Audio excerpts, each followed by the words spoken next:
Hey, this is Manasa from Tarot Living with Manasa, and I welcome you to Tarot Tuesday. I welcome you to the 1st of March. We are getting close to spring, and we are closing the astrological year with the sign of Pisces. And so that is what our reading is about today. And so I'm going to go through the cards the way that I usually do because I'm very faithful to present them in the order that they're pulled. But there came such a beautiful pattern after doing the reading and going through the book and listening to my intuition that I wanted to present it that way. So let's begin with the cards. And this is from my Dreams of Gaia deck. And so the point of today's reading is, what is the flow? How are we ending this astrological year?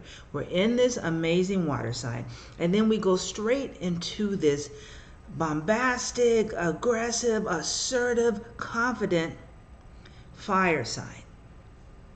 And so how do we close this year? What is the flow for closing this year and getting ready to step forward into this new astrological year? And so tomorrow is the new moon in Pisces.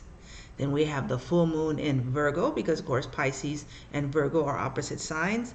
And then in April, we begin the new astrological year with the new moon in Aries. So this is, how do I best close this year so that I may step into the new year, that you and I may step into the new year with flow, poise, and power. So let's just take a moment to take a deep breath in and release. Let's just roll our shoulders forward and back. Shake our head no, and then yes, and really become present in this place. So again, I welcome you, which I didn't start. I welcome you. I'm glad that you're here, and I'm so happy to have this opportunity to have this sacred time in this sacred space with all of you. And so again, these are cards from the Dreams of Gaia deck. I only pulled cards from the suit of water as we are in this water sign of Pisces and bringing things to a close. So our very first card is the 10 of water, followed by the Queen of water. Our next card is the 7 of water, then the 9 of water, and then the final card is the 8 of water. But what I discovered is I have the 7, 8, 9, and 10 of water, and then the Queen of water. And this really gave just a beautiful pathway, a beautiful map or journey on how to embody this time of the year as we step into this end of the astrological year, but step into this intuitive flow. And I love all the images on the cards. So now I'm going to go in the order of the numbers because it's such a beautiful progression. So of course now I got to find the cards. All right, so here we go. The 7 of water, and this is about surrendering with trust and confidence that what you have sown throughout this last astrological year, from Aries seasons last year to now Pisces, to surrender to the flow of that with confidence that you have operated from your highest self, and that your team, your celestial team, your ancestral team, and your guides have been working with you and opening doors and ushering you into places. And this is the time to, with confidence, trust your prayers are being answered, what you have sown is ready to come to harvest, and to move in that type of flow of faith and surrender. 8 of water, look at that. Root chakra, solar plexus chakra, and heart chakra, throat chakra, and that crown chakra. And this is all about being in alignment. But one of the best ways to express your alignment is to be grateful. And that as we close this astrological year, to really be grateful for everything that has happened. Everything that has happened. And that's the flow of, here we go, the 9 of water.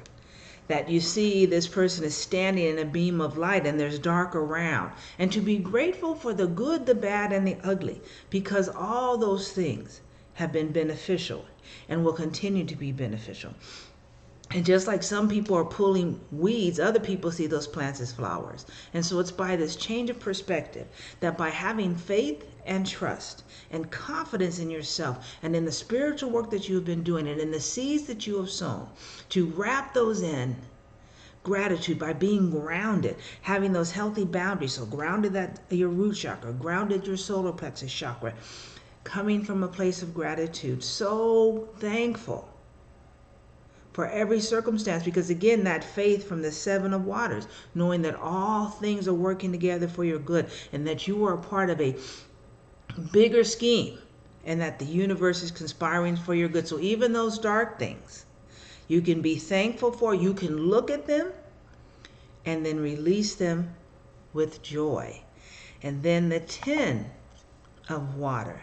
And look at this, the sign of the moon, the turtle, longevity, heart, all of this about continuing to stay in your intuition, continuing to connect mind, body, soul, and spirit, as above, so below, as within, as without, that this is the time to really sort of clamp it down, which sounds more like an earth sign statement, but to really honor and to say, this is how I am. I am a magnanimous, wonderful, powerful, love-filled spiritual entity having a human experience on this planet.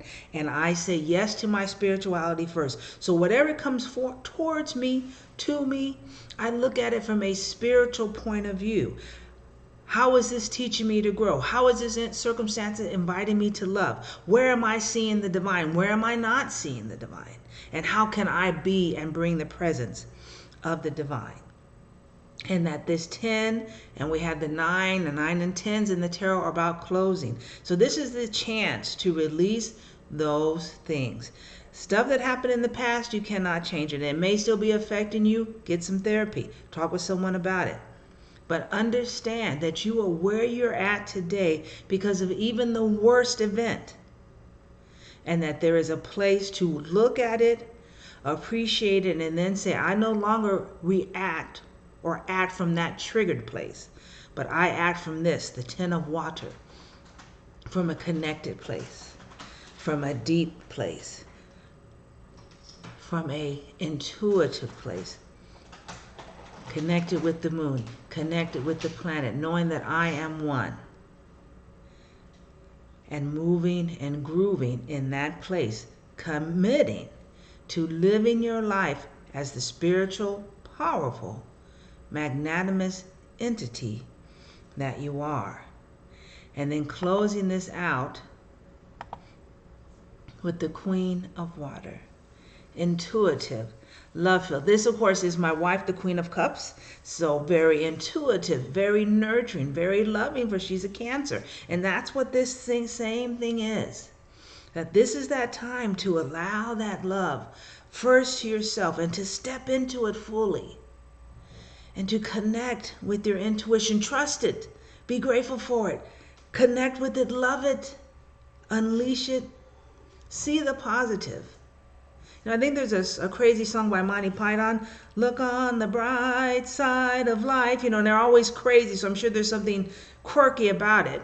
But see the positive.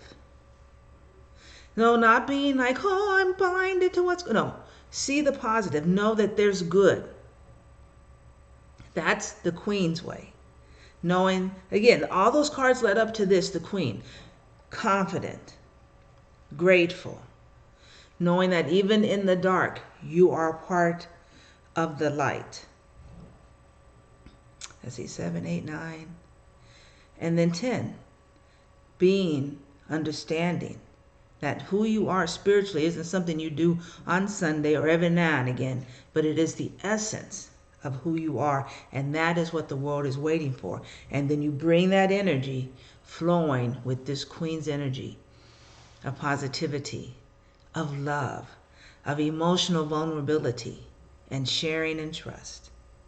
Setting boundaries out of love for yourself, and serving from a place of power to power.